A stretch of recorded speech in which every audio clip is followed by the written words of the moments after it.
Every structure has a load-bearing point, the place where if you remove it cleanly and without warning, everything above it comes down. My father found mine on a Thursday in November and removed it at the dinner table while the gravy was still warm. My name is John Brown. I am 45 years old. I am a structural engineer. I own Reed & Brown Engineering LLC on the West Broad Street corridor in Richmond, Virginia, and we design and inspect bridges and infrastructure across the state. I am good at my job. I am good at it because I spent 20 years learning that the difference between a structure that holds and a structure that fails is almost never visible until the moment it matters. The flaw is always there. You just have to know how to look. I did not know how to look at my own family.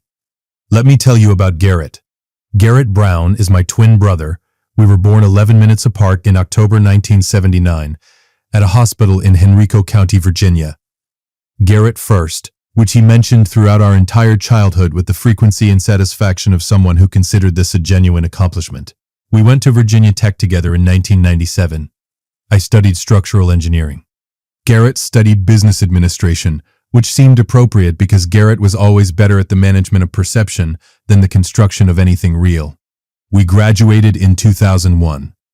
I went to work at Brown Construction, our father's company in Henrico County. Garrett went too. I ran the engineering work, the designs, the inspections, the submissions that won contracts. Garrett ran the relationships and the office. In a family business with one designated heir, the person doing the technical work is always one decision away from being invisible. I worked there for 14 years. In 2015, at 35, I left. Not dramatically, not in a fight, but with the quiet certainty of a man who understands that his skills outgrew the space available to them. I went independent.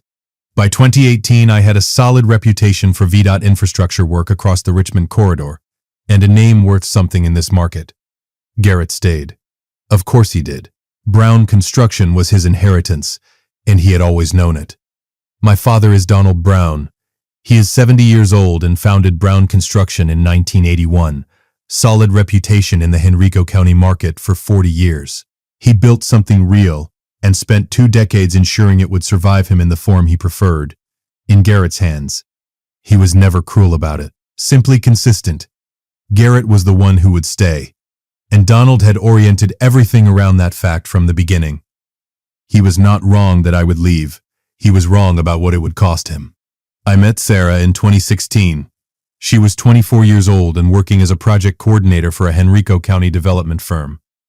Sharp, funny, with the particular quality of someone who asked better questions than most people twice her age. We dated for 3 years. By 2019, I had a ring in my desk drawer, a vintage platinum setting with a cushion-cut diamond that I had chosen carefully and paid for in cash and had been carrying the intention of for 6 months.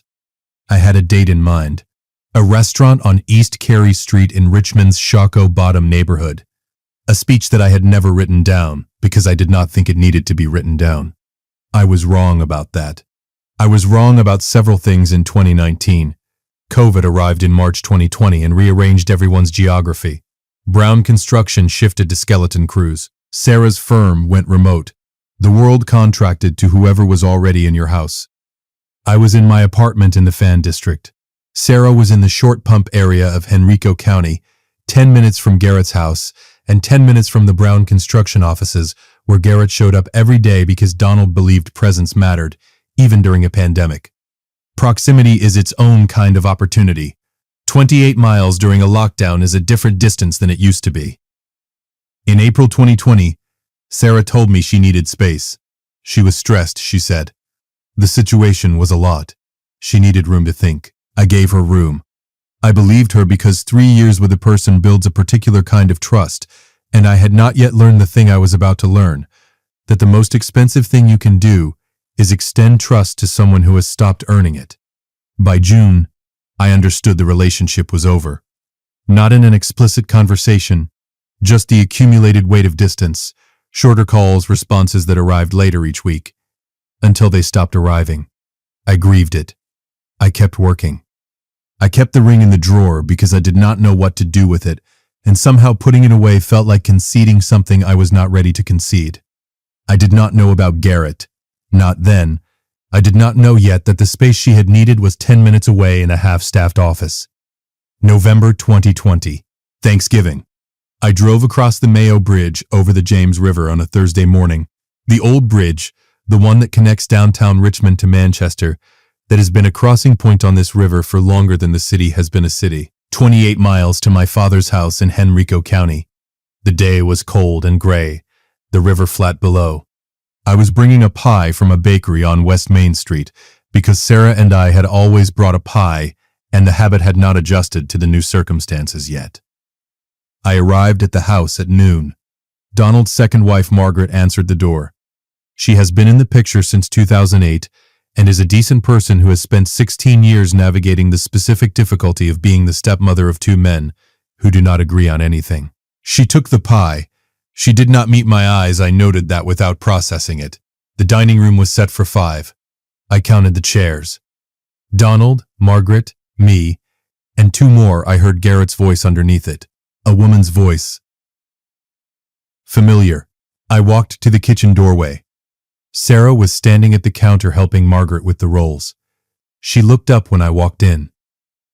For one long second, the room was entirely still. Then Garrett put his arm around her shoulders and looked at me with the expression of a man who has rehearsed this moment and found that the rehearsal did not fully prepare him for the real thing. We sat down at the table. Margaret put the food out. Donald poured the wine. Everything moved with the deliberate normalcy of a meal that everyone at the table, except me, had been preparing for. Then Donald raised his glass. To Garrett and Sarah. Donald looked directly across the table at me with the steady gaze of a man who has made a decision and intends to see it through. On their engagement, Garrett was not looking at me. Sarah was not looking at me. Margaret was looking at her plate. I looked at my father. He held my gaze. He did not blink. I set my glass down on the table. I folded my napkin. I placed it beside my plate with the precision of a man who is using the small physical actions available to him to maintain the composure he has decided he is going to maintain. Congratulations, I said. Then I stood up, pushed my chair in, and walked to the front door. I took my coat from the hook. I went to my truck. I drove back across the Mayo Bridge in the November afternoon with my hands at 9 and 3 and the radio off.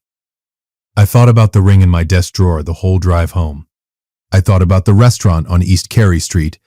I thought about the speech I had never written down. And then I thought, structure. What do you do when the foundation fails? You clear the site. You start with what the ground actually is, not what you assumed it would be. And you build something better. That night I turned my phone off. When I turned it on the next morning, there were 23 missed calls. 11 from Donald, 8 from Garrett, 4 from Margaret, 0 from Sarah. The 0 was the only number that told me anything true. I called Danny Cole instead. Danny is 46 years old, runs a civil surveying company in Richmond, and has been my closest friend since we were 19 and engineering students at Virginia Tech, who both thought the structural load calculations were the most interesting part of the curriculum. He picked up on the second ring and listened without interrupting while I said the whole thing out loud for the first time. When I finished, Danny said, "What do you need?" "I need you to help me incorporate a company," I said. A pause. "Today, Monday," I said. "I'll spend today writing the business plan." Reed and Brown Engineering LLC was incorporated in December 2020. The name was Danny's idea. "You need a partner on the letterhead, even if it's just your own name twice," I laughed. Danny Cole has been making me laugh in the middle of difficult things since 1997.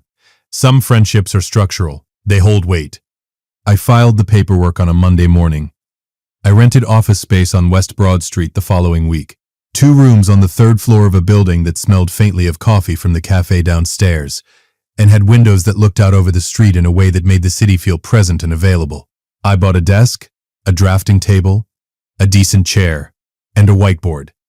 I spent January learning everything I did not know about running a business: the administrative architecture, the licensing requirements, the bonding and insurance thresholds for Virginia Department of Transportation work, the bid submission process for public infrastructure contracts. Virginia's VDOT, the Virginia Department of Transportation, operates a merit-based contract bidding system for infrastructure work. Public procurement in Virginia is governed by the Virginia Public Procurement Act, which requires competitive sealed bidding for contracts above $100,000. Every submission is documented. Every award is auditable. There is no version of this process where a relationship or a family name gives you an edge. You win on your qualifications, your track record, and your bid. Period. I understood this system because I had spent 14 years inside Brown Construction, watching my father navigate it from the construction side. I knew exactly what VDOT evaluators looked for. I knew what distinguished a firm that won contracts from a firm that submitted for them hopefully. And I knew, with the particular certainty of a structural engineer who has spent 2 decades reading the places where things are about to fail, that Brown Construction's infrastructure division had been underperforming on quality metrics for 3 years running, while maintaining its contract position on the strength of existing relationships. Relationships age. Quality metrics don't. I won my first VDOT contract in March 2021, a bridge inspection project on Route 360 in Chesterfield County, $340,000, completed 4 months ahead of schedule. The evaluator's report noted the quality of the documentation and the precision of the structural assessment. I pinned that report to the wall above my desk and left it there. I won 2 more contracts in 2022, each one a little larger. Each one adding to a track record that was building itself, quietly and without announcement, into something that would eventually be difficult to ignore. I did not attend Garrett and Sarah's wedding in June 2021. I sent a card with a check inside. Enough to be decent, not enough to be generous. I did not hear back.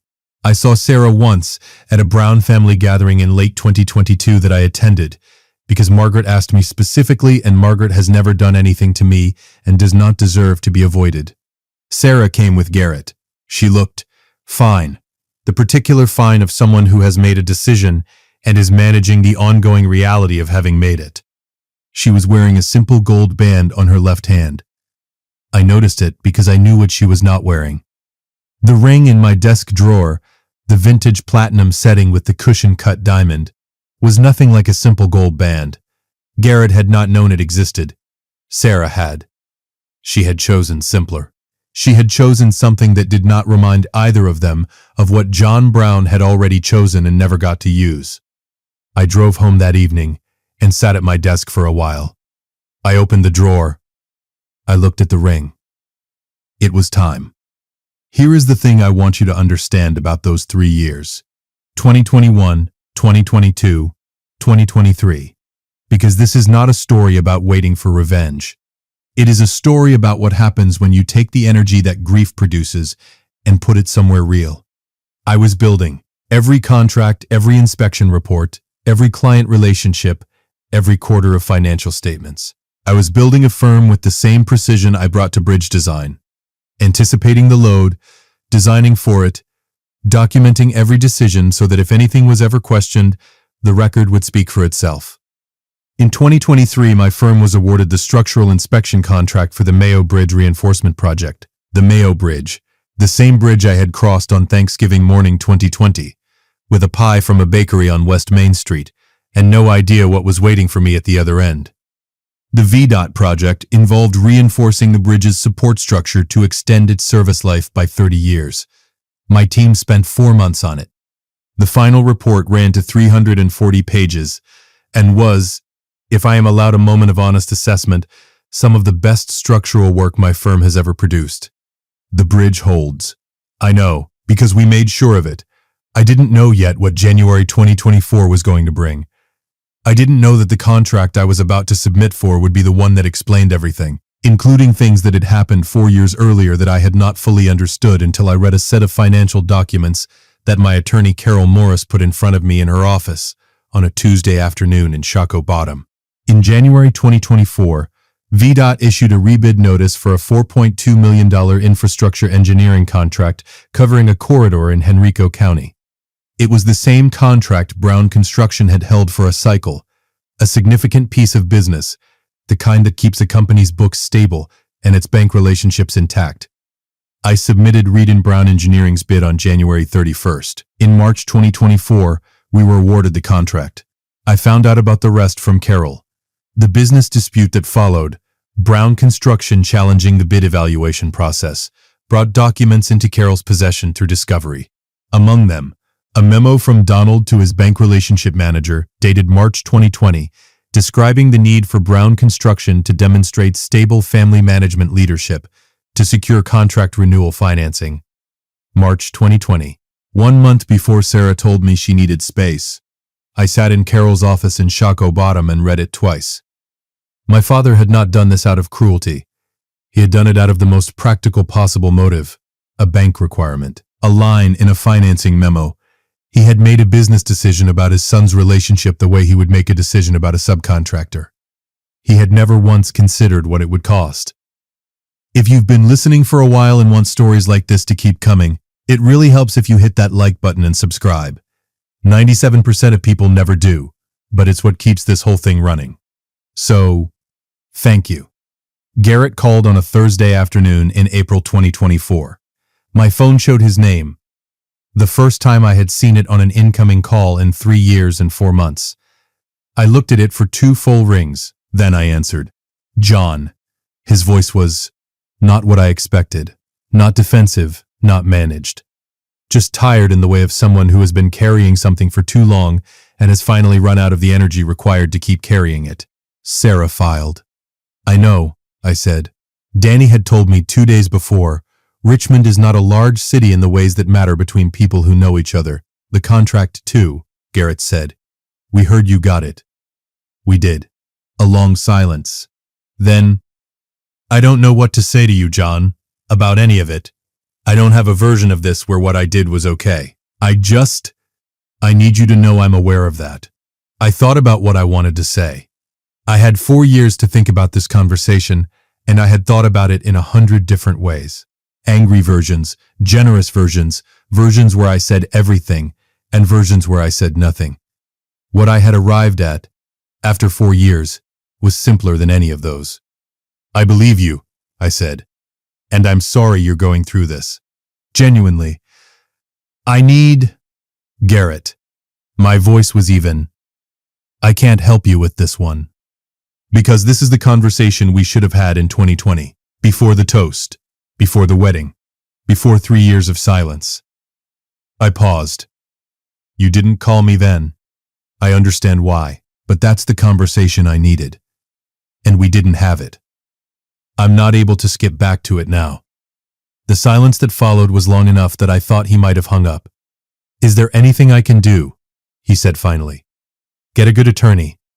I said. Be honest with her in whatever process follows. And when you're ready, really ready, not when you need something, call me. We can start from there.